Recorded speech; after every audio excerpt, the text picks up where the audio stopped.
Good morning dear students.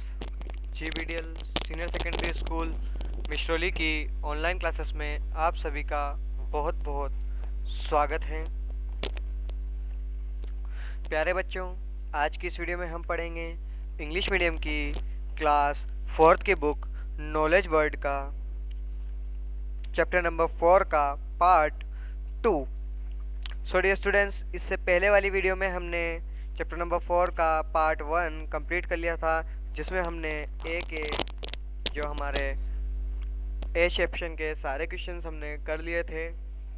जो कि थे हमारे क्वेश्चन, हमें कुछ नाम्स, कुछ फ्रूट्स के, कुछ चीज़ों के नाम, हमें उनका ग्रुप हमें दिया गया था और हमें यह पहचानना था कि वह ग्रुप किस चीज़ का था। फ्रूट का था, सब्जियों का था, या ऑयल का था, या फिर दालों का था। ये हमने इससे पहले वाली वीडियोस में सॉल्व कर लिया था।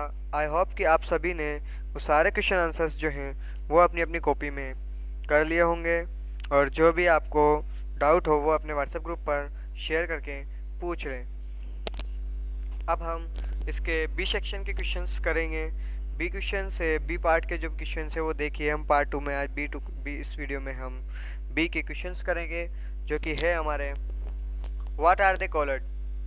अब यह होता है कि हम इन सबको क्या बोलते हैं। अब हमें नीचे है ना कुछ लाइन से दी गई है, कुछ हिंट से दी गई है, उन्हें हम क्या कहते हैं वो हमें बताना है। तो इससे पहले वाली वीडियोस में हमने जिस तरीके से उनका ग्रुप बताया उसी तरीके से सेम यही है, बस हमें उनके ग्रुप के बारे में, जैसे कि पिछले उसमें हिंट देते हैं ना हमको, तो उसी तरीके से हिंट यहाँ पर छोटे मोटे हिंट दिए गए हैं, और उसी हिंट के आधार पर हमें पहचान करनी है और बताना है कि इन्हें हम क्या कहते हैं।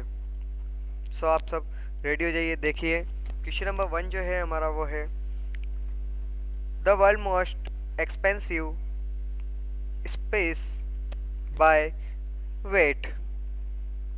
तो अब ये क्वेश्चन जो है हमारा, इसमें द वर्ल्ड, हमें वर्ल्ड मोस्ट एक्सपेंसिव स्पेसिस के बारे में बताना है कि स्पीसीज कौन सी है वो।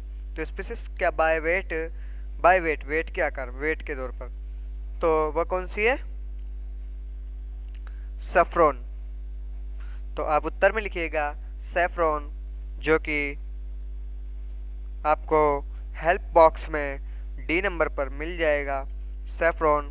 तो आप वो लिख लीजिएगा the world most expensive space by weight, वो आप लिख लीजिए सैफरॉन। अब आ जाइए नेक्स्ट क्वेश्चन पर। It is A staple food grain in India.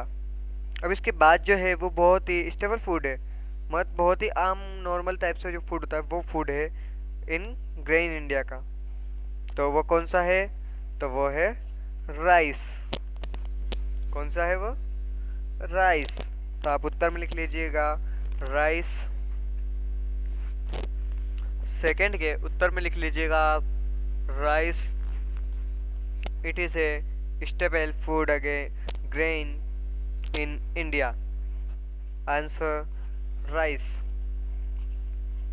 Question number 3 है this drink is served in both form hot and cold.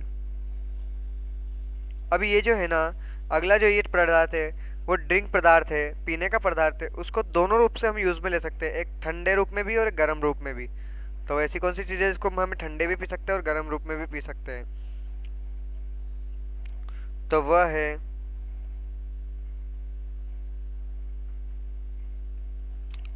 आप इसके उत्तर में लिखिएगा coffee. This drink served in both form hot and cold. Answer में लिखिएगा coffee. Answer में लिखिएगा coffee. Next, it is commonly no as corn. अब इसके बाद जो है वो कॉर्न के रूप में कॉमनली रूप से सभी जानते हैं उसे। तो क्या है वो? मेज। क्या है वो? मेज। किस रूप में जानते हैं? पॉपकॉर्न। ऐसे कई सारे रूप में कॉर्न के रूप में हम जानते हैं मेज। तो उत्तर में लिख लीजिएगा आप it is commonly no as corn answer maize. अब आता है question number 5। It is good for health eyes. उसके बाद आंसर क्या है हमारा? It is good for healthy eyes. अब हमारी जो नेक्स्ट है वो है हमारी आँखों की रोशनी के लिए बहुत अच्छा होता है, तो वो है कैरट। तो आंसर मिलेगा carrot. Question, it is good for healthy eyes, तो इसके आंसर में आप लिखिएगा कैरट। नेक्स्ट है in India it is known as the king of fruit. भारत में अगला फ्रूट जो है वो भारत में फलों का राजा के नाम से जाना जाता है। तो आप सभी जानते हैं फलों का राजा क्या है? मैंगो। तो उत्तर में आप लिख लीजिएगा mango. In India it is known as the king of fruit. India में इसे आप फलों का राजा कहकर पुकारते हैं, तो उसको जानते हैं, तो उसका उत्तर में लिखिएगा आप मैंगो। अब लास्ट पोर्शन देखिए डिड यू नो का। अब हमने ये सब कर लिया है, आप इसे अच्छे से अपनी फेयर कॉपी में उतार लीजिएगा और अच्छे से याद कर लीजिएगा। अब लास्ट क्वेश्चन देखिए, डिड यू नो, क्या आप जानते हैं? The part of herbaceous plant eaten as food are called vegetables। The herbaceous का पार्ट होता है, प्लांट होता है, उसे खाने के रूप में प्रयोग किया जाता है और उसे वेजिटेबल कहा जाता है। दे इंक्लूड लीव्स, उसमें इंक्लूड क्या होती है? लीव्स होती हैं। Stem potato, roots carrot, flowers cauliflower, seeds pieces जो होती हैं, एंड फ्रूट टोमेटो। ये सभी चीज़ उस पे खाने के लिए होती है, उनको क्या कहते हैं? हैर्बिकुलस प्लांट कहते हैं। ओके, तो आप सभी ने आज नई चीज़ जानी और कुछ अच्छी चीज़ें सीखी है। अब आज की इस वीडियो में हम इतना ही पढ़ेंगे। आप सभी इन सब को अपनी अपनी कॉपी में उतार लें, फेयर कॉपी में, या हम इसमें से ही याद कर सकते हैं, मगर जितना हो सके हम इन्हें अपनी कॉपी में कर लें। और आज के लिए इतना ही। अब आप सब जो भी डाउट हो उसे व्हाट्सएप ग्रुप पर शेयर करके पूछ ले। धन्यवाद।